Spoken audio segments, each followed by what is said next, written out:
Hi, hey, hello, it's Emily.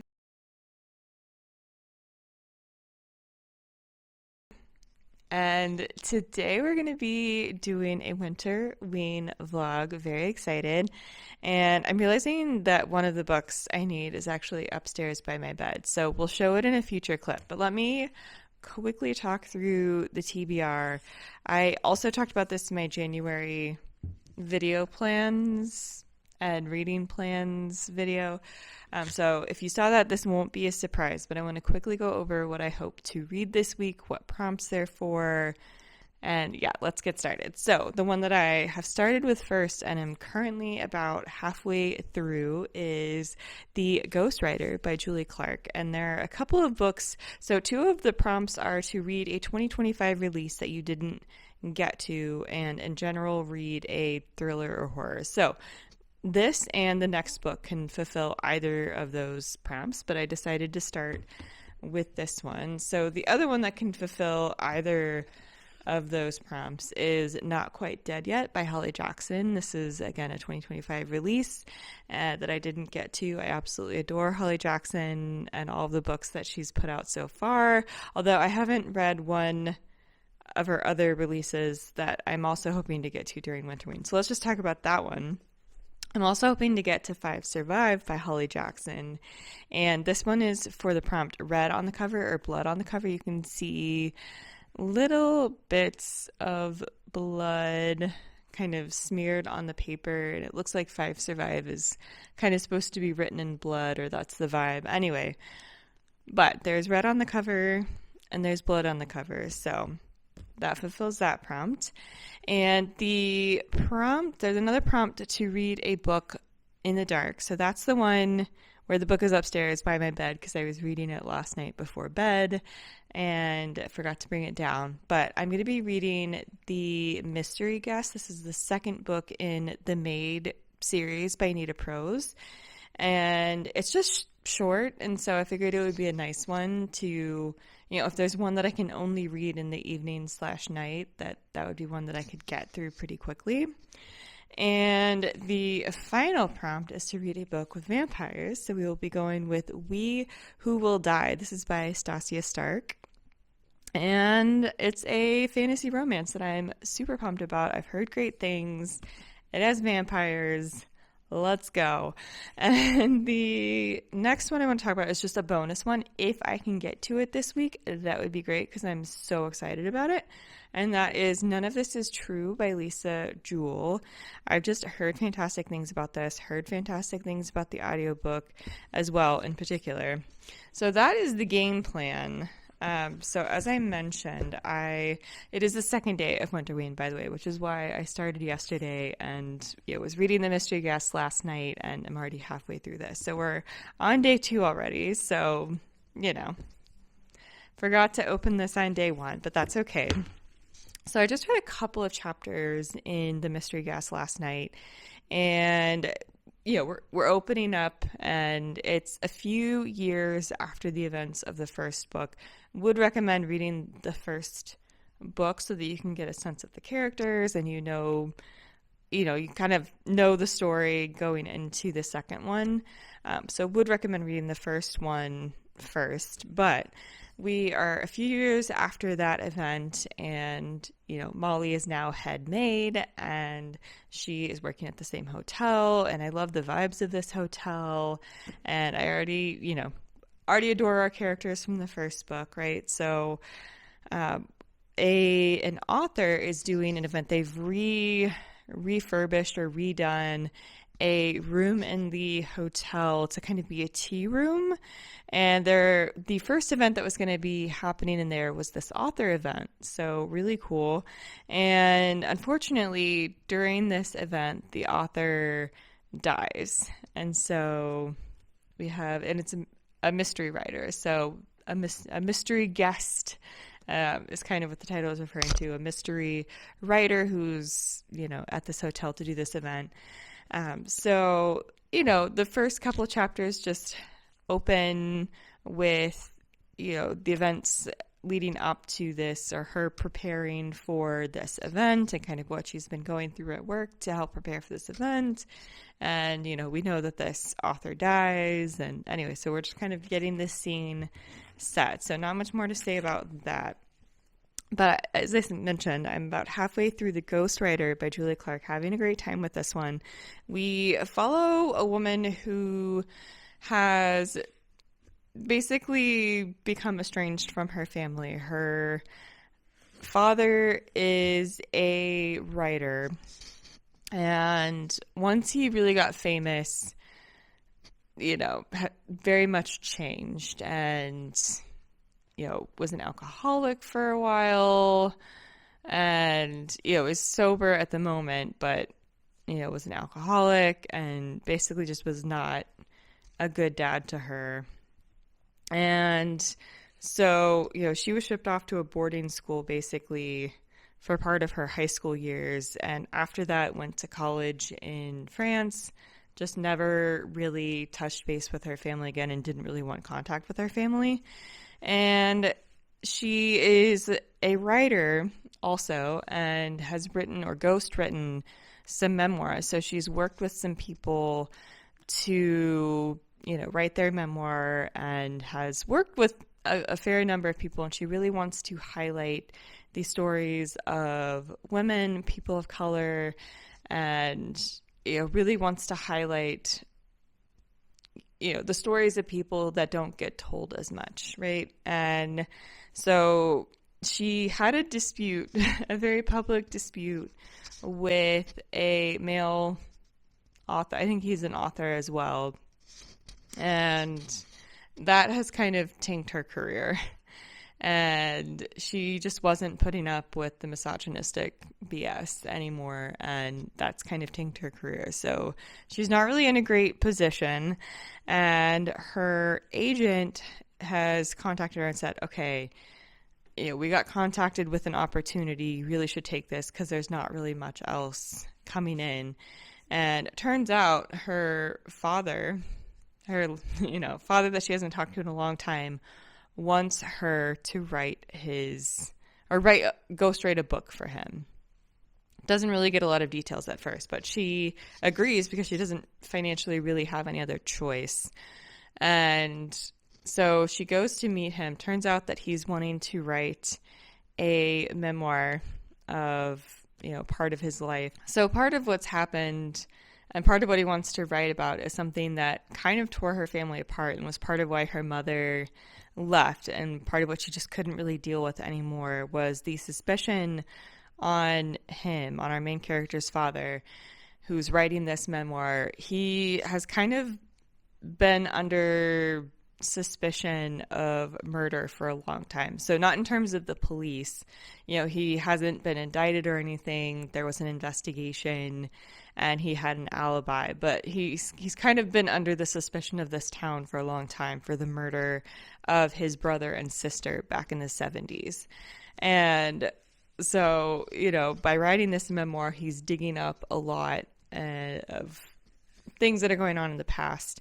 And we also very quickly find out that part of why he wants help with this is that he is getting sick and, isn't really going to be able to physically or mentally really do this.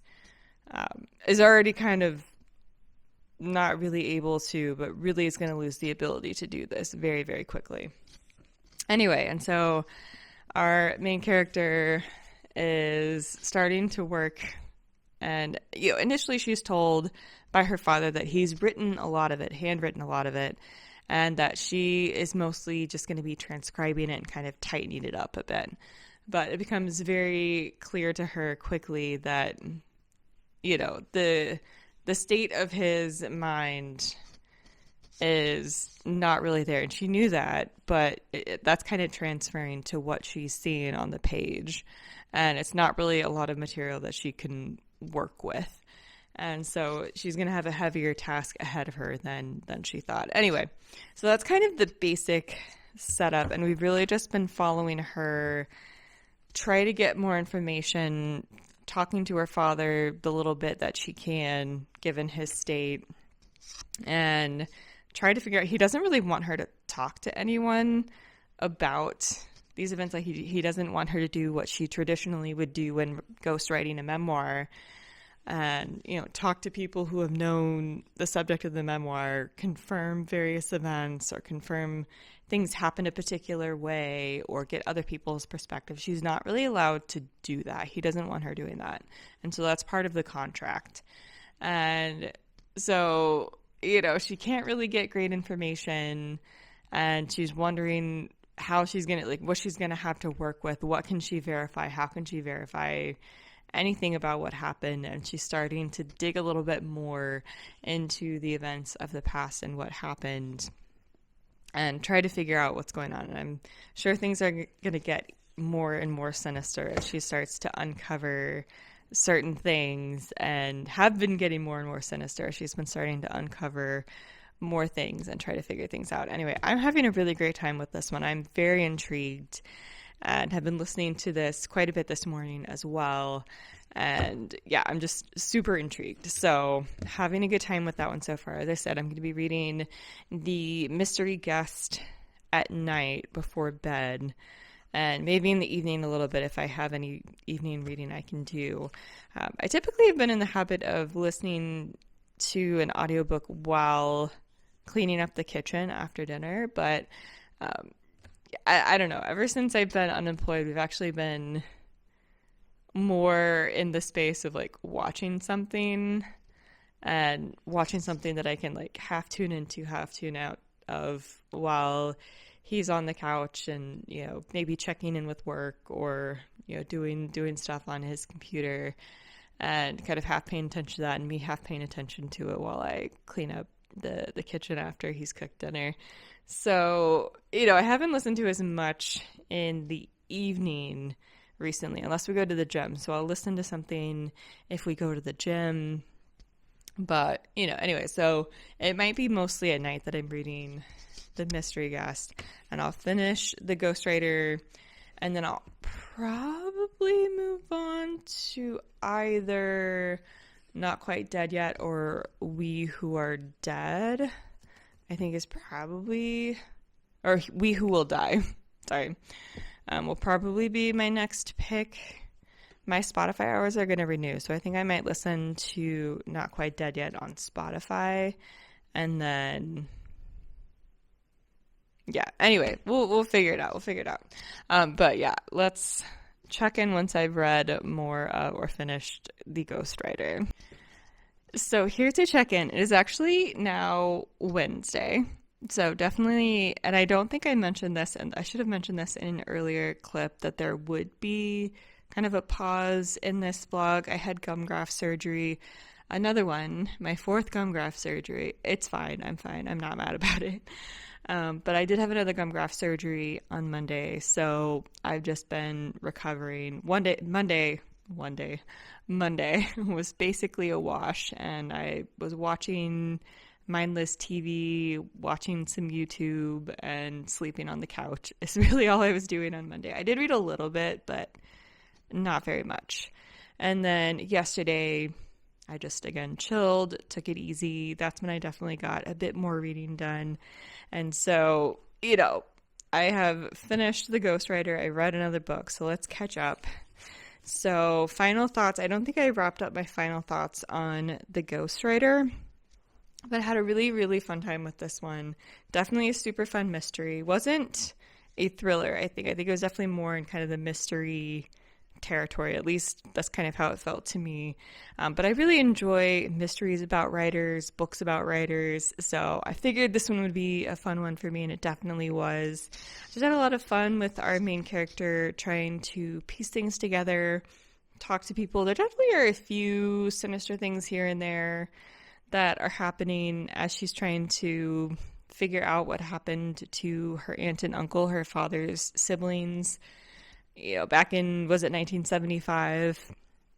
And so, she's talking to different people. She's trying to figure out what she can do with this manuscript that her father has given her for his memoir that really is just, not publishable, and clearly is the product of someone who whose mind is going and, will be gone before too long. And so she's trying to figure out what she can do with these pieces that she's been given and, figure out what happened and how to tell this story. And so, I just really like the aspect of her doing her craft and trying to figure out how to tell the story, talking to her agent, talking to the publisher, working with her father, talking to these different people. It was just super interesting, and I had a lot of fun. And I think I mentioned, but maybe I didn't, that there are also flashback scenes in 1975 where we're kind of working our way forward to, their death. And so had a really fun time with this one, would highly recommend. And then while I was recovering from surgery, I turned to some good old fantasy romance and did the vampire prompt. So we have We Who Will Die by Stasia Stark. So in this one, we're following Arvel, and she is trying her best to take care of her brother. So her brother has his lungs aren't doing well, and so she is trying to there's this tonic that can at least help ease some of his symptoms, so she's doing what she can to help take care of him and afford being able to actually get this tonic to help his lungs. And one day all of the tonics all of the lung tonics that she would normally try to get have been purchased by someone. She's approached by a vampire who basically says, I need you to compete in this set of trials. And this set of trials is one that will help determine who is in the king and kind of, that family's guards, essentially. And so it wants her to compete in these trials to be able to get close enough to the emperor or king. Do they call him king or emperor? Whatever. You get the idea. This vampire wants her to kill him. And so he's basically holding this lung tonic hostage, or holding her brother hostage, kind of, in a sense, to get her to compete in these trials, and promises her that if she's able to compete in the trials, kill the emperor, that he would ultimately be able to heal her brother. And so she ends up entering into these trials, and so you go see her training, entering into these trials, competing in these trials, trying to complete this mission. Of course, things get complicated, and she's trying to figure out who she can trust, trying to figure out relationships with some of the other people who are competing. And this was just so much fun. I love a set of trials in a story. I think it just is very entertaining, helps with the pacing, kind of helps give the story some structure that to me usually works and is just a lot of fun. And that was definitely the case here.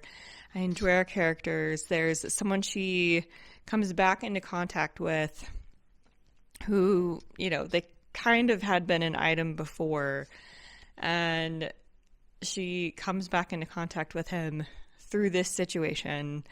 And so, some romance is getting in there as well. And I enjoyed that romance. I enjoyed their dynamic. This was just, super entertaining. And I liked the way this ended, and kind of I'm excited about what she's setting up through the way this ended. I'm definitely very intrigued to read the next one and see where this goes. So very successful.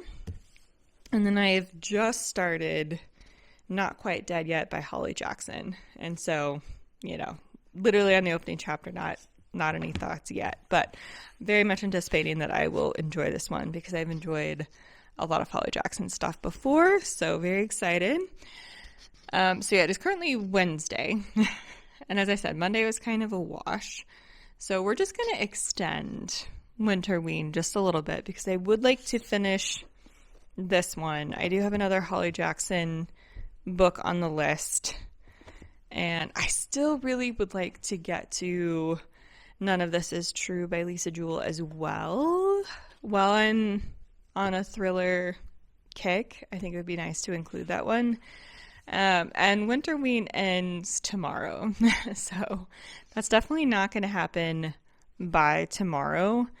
I'm hoping to get a solid chunk into this one. I'm over halfway through the mystery guest, so I still have some more on that one to go as well.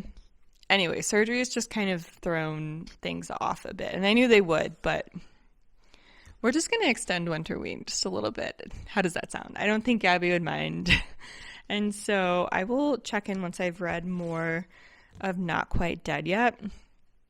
And yeah, so we'll get going and then hopefully be able to read that quickly. And then maybe over the course of the weekend, finish out these two, as well as reading the mystery guest that night. So hopefully in my next clip, I can remember to actually bring that down and talk a little bit more about it, but I'm enjoying it. So anyway, yeah, we'll check in soon.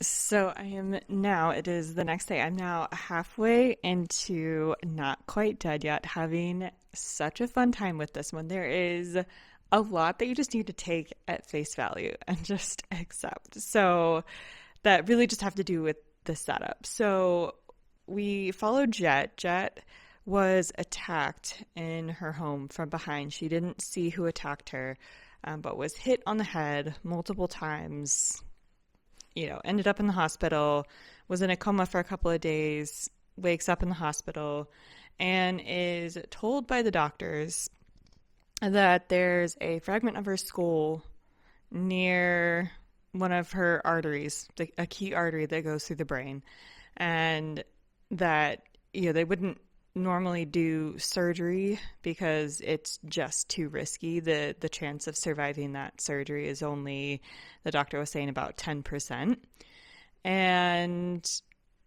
or at least in her case, given where it was. And she has a condition that also makes the walls of her arteries weaker than they might otherwise be. And so this is kind of the one case where they might consider doing that surgery, because otherwise it's pretty much guaranteed that that's going to result in an aneurysm that would ultimately be fatal. And so, for some people who have a stronger arterial wall, this piece of skull might migrate. It might, get to a different location that maybe is operable, and so it'd be something that they would keep an eye on, but wouldn't immediately do surgery. But given her condition, they're confident that it's going to cause an aneurysm based on where it is and her medical situation. And so you need to accept at face value, kind of this setup and situation. And so she has a decision to do the surgery, have the doctor is estimating a 10% chance of surviving that surgery and a 90% chance of just dying out on, bleeding out on the operating table and dying. And otherwise pretty much a guaranteed death. And the doctor was estimating, her best guess was that Jet might live a week. And so, Jet is taking that estimate so seriously, which is just an interesting way of handling things, I guess. Because she sees it as, I can either die now on the operating table, or I can die in a week and at least get one more week to live and see who my killer is and see if I can help solve the mystery of who attacked me and will ultimately kill me. But her parents, of course, are seeing it as, well, you have a 0% chance of living without surgery and a 10% chance of living with surgery. So one of these percentages is higher than the other, right? And, just the interesting thing is the doctor didn't even say a time frame until she was pressed, right? Like, Jet was really wanting to know, okay, how long? And this was her best guess, the doctor's best guess. But it could be hours. It could be a day. So she could be buying herself hours or a day or a couple of days for the potential of solving this case and giving up a 10% chance of living. Anyway, it's just an interest. So you just kind of have to accept all of this and that is her decision and her logic. And she just wants to live for a week, if she can live for a week, and then just accept her fate and hopefully solve her murder in that week. Anyway, and so we're following her, the attack in her home at the beginning of the story, and then we're following her, going around, asking questions, trying to figure out what's going on. Of course, circumventing the way police would do things because she doesn't have time. So she doesn't have time for, going through the proper procedures to do things, which again is interesting. And, sometimes you want to just scratch your head because, she's running out of time. So it is understandable why she's thinking that way. But it's just interesting because, if she gets certain evidence a certain way and it's not done properly, it could be inadmissible in court and could ultimately lead to, even if they find out who did it, that person not actually being able to be convicted because they can't bring certain evidence into court that wasn't properly acquired, right? And so, she is not a police officer. She doesn't know these rules and procedures. And, the police are investigating and trying to go through this. There are things that she can be helpful with, just knowing technology. The officers are older. So even just knowing certain things about technology, she's able to help them with her Apple Watch, try to figure out exactly the time that she was attacked based on her heart rate being monitored and her heart condition being monitored.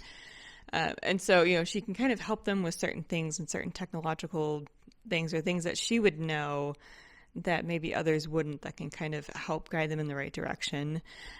But of course, a very different story to be taking things into your own hands. But it is just so entertaining and so much fun. And so much fun to see her go around, ask these questions, figure things out, make these connections, and just, not really caring because she doesn't have the time to care. And you also just need to accept that she's going to make a lot of jokes about the fact that she's about to die. So just know that going in. But I am having a really good time listening to this one. It has just been compulsively readable, for sure. Compulsively readable. And I've been listening to the audiobook. So for me, compulsively listenable. Anyway, but yeah, I'm going to continue listening to this while applying for some jobs. And I was just putting something up on Instagram as well, but also briefly mention it here that I have just put all of these books up on my Pango store, which is always going to be linked down below. So if you are interested in any of these, then by all means, check out my Pango store. This one is also signed and comes with a piece of character art here in the front. Let's see if you can can't really see that very well, but so just a note on that one. So if you're interested in any of that, be sure to check out my Pango as well. So I was also just putting that on Instagram a moment ago. So now that that's done, I'm going to continue applying for jobs and just getting some other stuff done while listening to Not Quite Dead Yet. So I have finished Not Quite Dead Yet by Holly Jackson. Had a lot of fun with this one. So again, as I mentioned, you need to take just a lot at face value. And you need to take her faith that if the doctor is guessing she has a week left, she has exactly a week left at face value. But it was still so fun to see Jet go through this mystery, talk to different people, uncover different things, have revelations, and do that with someone that she really cares about. She really didn't spend much time with her family in her final week, which I thought was interesting. But, she was compelled by this mystery, wanted to solve it as the last thing she did before she died. And I don't know, it was just interesting. It was so much fun. I was along for the ride. Had a great time, would highly recommend. I have now started, so I should probably get to 5 Survive because that was one for an actual prompt. But I decided to start the book that I was like, well, this will be my bonus book just in case I have time. And since we're extending this anyway, I want to get to both of those. And I just wanted to get to this one first. So we have None of This Is True by Lisa Jules. So we're following a couple of characters. We're following Josie, and we're following Alex.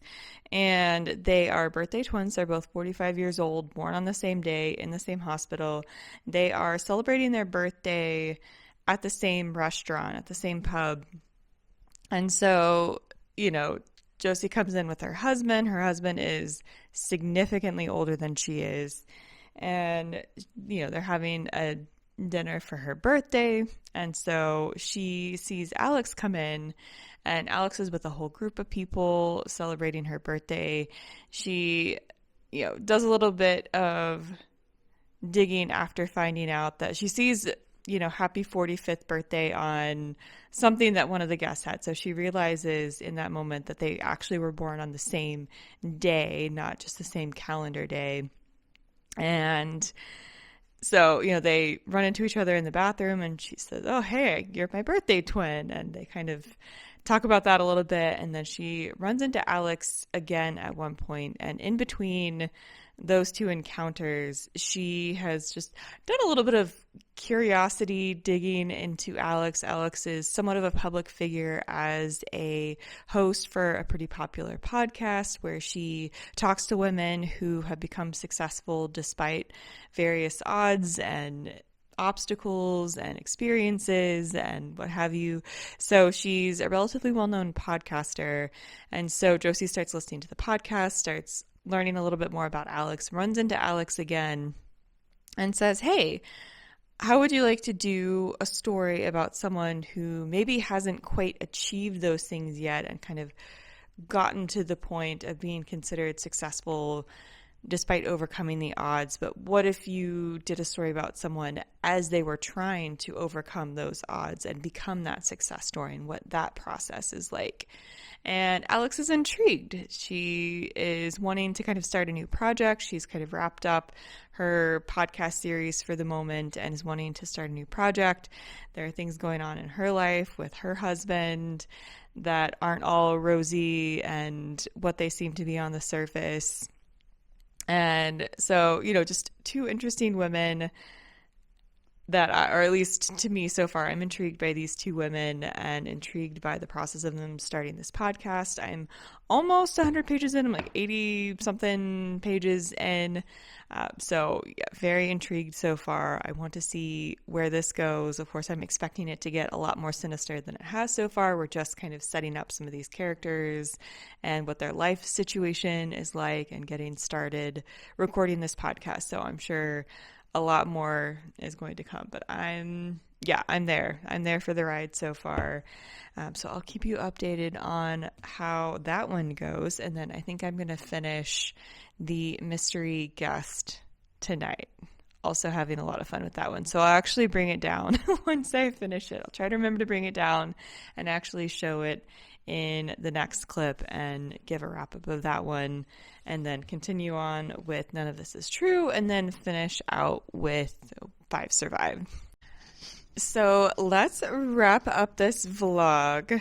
I had started None of This Is True when we last spoke. I absolutely loved this one. I loved the slow creeping buildup of just things getting a little bit more sinister and sinister. There was just such a good vibe and atmosphere about this one that was just so much fun, and things just getting just one notch crazier as things kept going on. I really liked that just kind of build up. I like that you didn't really know who to trust or what to think for a lot of different things, like what actually happened. Is this person lying? Are their perceptions just really messed up? Or just how they're perceiving things or remembering things, is that just really messed up? Like, what is happening? I think I gave the basic premise that they are birthday twins, and then we had Josie ask Alex if she wanted to do a podcast not about women who had become successful, but a woman who was trying to become successful, and what that process of that journey was like, rather than looking back after. What is the journey like to change your life as you're trying to to do it. And so, Jesse's, again, is trying to make some changes in her life. Both of them are having some marital issues, and so that's part of what gets tied in here as well, and kind of complicated family things going on. So I loved how everything tied together. As I said, loved that just build up of just one little thing being maybe able to be explained away, but also potentially sinister. And as you're just getting more and more of these, you just get an increasingly unsettling feeling, which was really fun. The audio was fantastic. So again, a lot of podcast elements here. The audio production was really good. I really liked the narrators. Had such a fun time with this one. This one I also just read so quickly. I literally didn't even check in and just could not stop listening to this yesterday. This is 5 Survived by Holly Jackson. It's a suspense novel, YA suspense novel. So we're following some young people who are on their way to spring break, and they kind of get lost, lose some cell signal, get a little bit lost. Tires are, one of their tires needs to be hit something and needs to be replaced, or gets punctured and needs to be replaced. And then suddenly all of their tires, as they're trying to get out of that situation, all of their tires get punctured and they're stuck. And then they realize that their tires got punctured because someone is actually shooting at them. And the person who's out there makes contact with them and says, "One of you has a secret. I need to know the answer, or I need to know what that secret is. I need to know this secret piece of information, or, I'm just going to start killing you." And it got real tense, and it was just so much fun, so entertaining. So literally the entire thing takes place inside a 31-foot RV, and so it's very claustrophobic. They can't really leave. They can't really run or escape because, again, someone has a sniper and a sight on them and can shoot them if they try to escape. So literally the entire thing is just them talking inside this 31-foot RV. So very claustrophobic, which I honestly really love. I love suspense novels that take place in a confined space that the crew of people can't escape and need to work out how to actually get out, and secrets come out, secrets are revealed. And so that's exactly what this is. Like, this is a formula for something that works very well for me. And so I figured I would love this, and definitely did. Just so entertaining, so much fun. I try not to think too much about what's realistic. Would this actually happen? I try not to think too much about that. I just let the author take me for a ride. And Holly Jackson took us for a ride here. So, the friends that are in this RV, of course, as things are happening, at first they're just like, well, who has a secret? Like, let's just tell them the secret and then move on with our life. And then, of course, things get more and more complicated. Things just get absolutely crazy. And certain people's personalities are just taken to the extreme with such an extreme situation. And it was just so much fun. So I've now read all of Holly Jackson's books and will continue to do so because I have found them all just very entertaining. And I did actually want to finally bring down and just show the mystery guest. I did finish this one a few days ago as well. And yeah, I had a lot of fun with this one. We'll continue with this series as well. I just adore Molly. I just really enjoyed this set of characters and this hotel and just her going about solving this mystery. They're just a lot of fun, or at least the first two have been. So I need to read. There is a Christmas one. I wonder if I can I skip that one and go to the most recent full length novel, or do I need to read the Christmas one before the next full length novel? Because of course the Christmas one would have been nice to read around Christmas, but that didn't happen. Anyway, I don't know if you've read the series, but if you've read this series and you've read all of them and you feel like I can skip the Christmas one until this coming Christmas and go back to that one, but go to The Maid's Secret next, let me know. Anyway, I extended Winterween by a good handful of days because I was just in the zone. I was excited about these books. I just really wanted to finish them. But we have accomplished what we wanted to accomplish. So thank you so much for watching. I think what I'm going to do next is actually different from what I originally planned. I think I'm going to wrap my books and then have either a spinner wheel or a TBR jar with the numbers in them determine what book I read next until I'm caught up. And that is just, maybe that's just what I do until I'm caught up. Maybe? We'll see. But I think I'm going to wrap my books today and see if I can go down that road, because that just sounds fun. I've seen more and more people doing this recently, and it just looks like so much fun. So I think I might want to do that. So if you're interested, be sure to subscribe for more bookish content. And again, thanks so much for joining. And I'll leave my Instagram down below, which I have been more consistent about posting on. So if you're interested, my Instagram is down below. I will also link my Pango store, which does have some really fun books on there for sale for a good price. So if you are interested in checking that out, my Pango store is linked down below as well. I will also leave more information about how you can support the Black Lives Matter movement, and I will see you in the next one. Bye.